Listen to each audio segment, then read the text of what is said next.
Le Seigneur soit avec vous. Et avec votre esprit. Proclamation de l'Évangile de Jésus-Christ selon Saint Jean. Gloire à toi, Seigneur.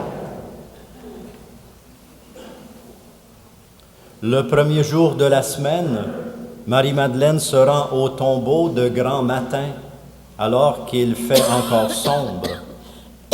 Elle voit que la pierre a été enlevée du tombeau. Elle court donc trouver Simon-Pierre et l'autre disciple, celui que Jésus aimait, et elle leur dit, « On a enlevé le Seigneur de son tombeau, et nous ne savons pas où on l'a mis. » Pierre partit avec l'autre disciple pour se rendre au tombeau. Ils couraient tous les deux ensemble, mais l'autre disciple courait plus vite que Pierre et arriva le premier au tombeau. En se penchant, il voit que le linceul est resté là. Cependant, il n'entre pas. Simon-Pierre, qui le suivait, arrive à son tour. Il entre dans le tombeau. Il regarde le linceul resté là et le linge qui avait recouvert la tête, non pas posé avec le linceul, mais roulé à part à sa place. C'est alors qu'entra l'autre disciple, lui qui était arrivé le premier au tombeau. Il crut, il vit et il crut. Jusque-là, en effet, les disciples n'avaient pas vu que, d'après l'Écriture, il fallait que Jésus ressuscite d'entre les morts. Acclamons cette parole de Dieu. Louange à toi, Seigneur Jésus.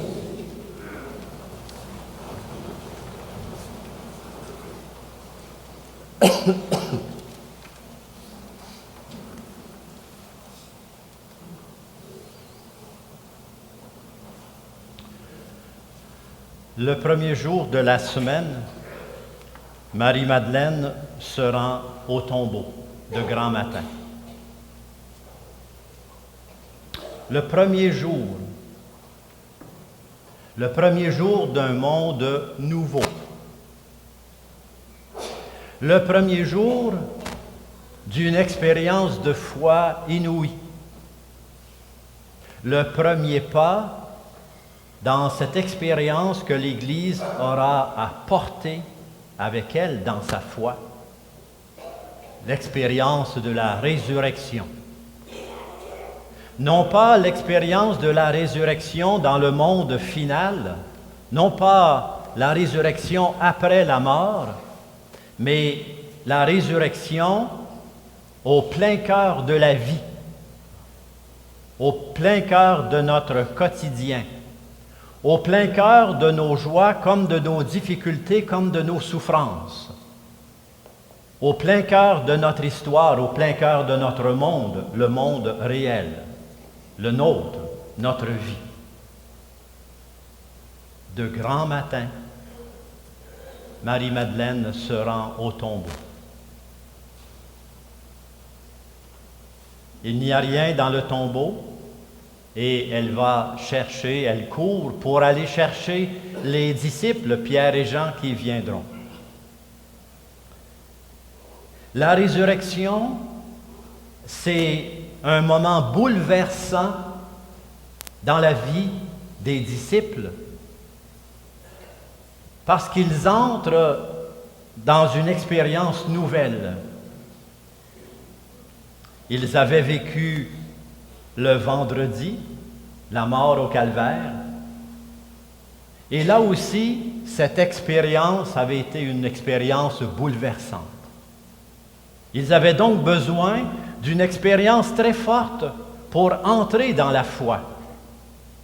Et ce ne sera pas facile parce qu'on le voit dans les évangiles, dans les récits après la résurrection, plusieurs disciples n'y croient pas à la résurrection.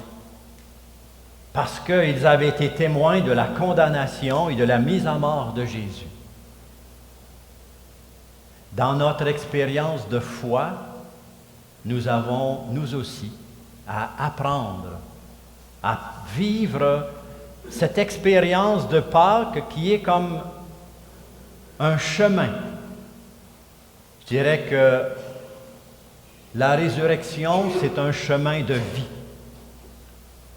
où on apprend, où on entre, où on fait l'expérience d'une vie nouvelle, cette vie avec Dieu. La résurrection, c'est un chemin de guérison.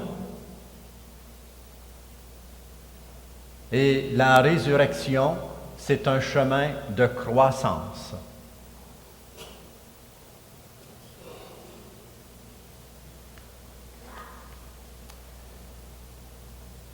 C'était un dimanche matin.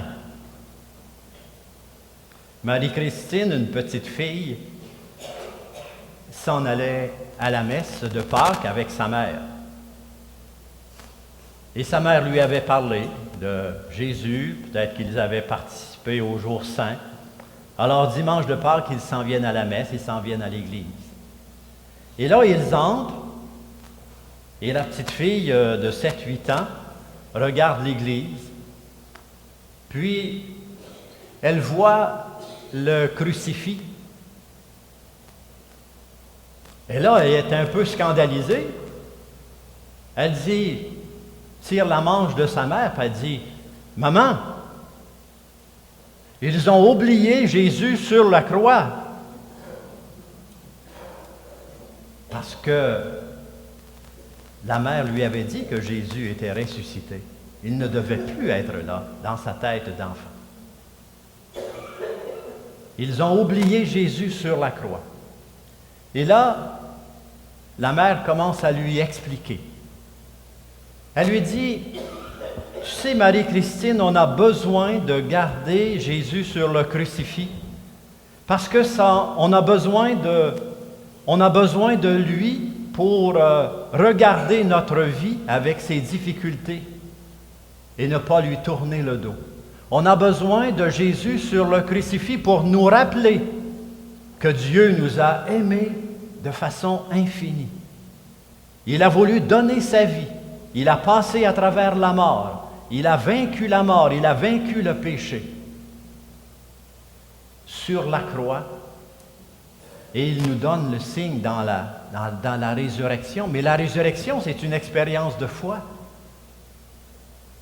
On est appelé à passer de la croix avec Jésus jusqu'à la résurrection. Il y a quelques années, 2 ou 3 ans, Stéphane Laporte, que vous connaissez sans doute, qui écrit pour différents programmes de télévision, qui écrit dans les journaux aussi. Il y a eu un éditorial très beau dans la presse. Je voudrais vous en lire quelques lignes. Il nous parle du crucifix. Il nous dit, le crucifix, c'est bouleversant. Les disciples avaient vécu le grand bouleversement du calvaire et nous le vivons. Et là, Stéphane Laporte nous dit ceci. Qu'est-ce qu'un crucifix?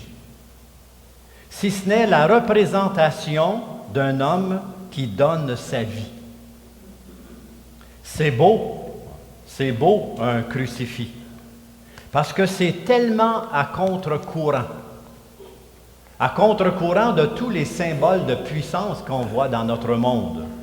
L'aigle, l'ours, le lion, l'étoile. Mais voilà que dans notre religion, arrive un homme à moitié nu, en train de mourir sur une croix, et il a affirmé qu'il veut sauver le monde. N'est-ce pas bouleversant? Et là, Stéphane Laporte continue avec un petit témoignage personnel en disant « J'ai vu mon père rendre l'âme à l'Hôtel-Dieu à Montréal. Il avait l'air dans son lit du gars sur la croix. Le crucifix, dit-il, pour moi, c'est notre condition humaine.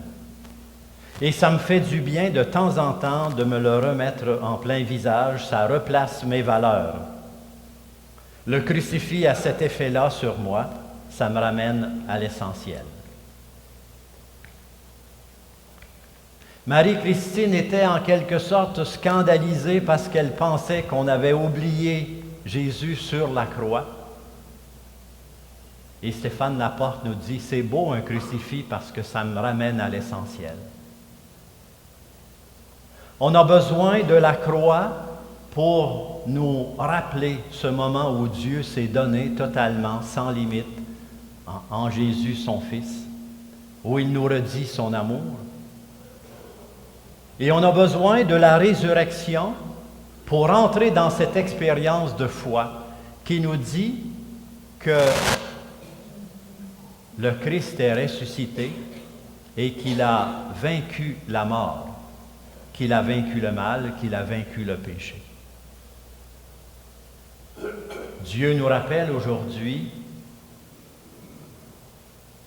un amour infini pour chacun d'entre nous. Et ce premier jour de la semaine est le premier jour de la foi chrétienne. Ce premier jour de la semaine est le premier jour d'une vie nouvelle. La résurrection, ce n'est pas il y a simplement 2000 ans. La résurrection, c'est aujourd'hui, dans notre vie, dans notre monde.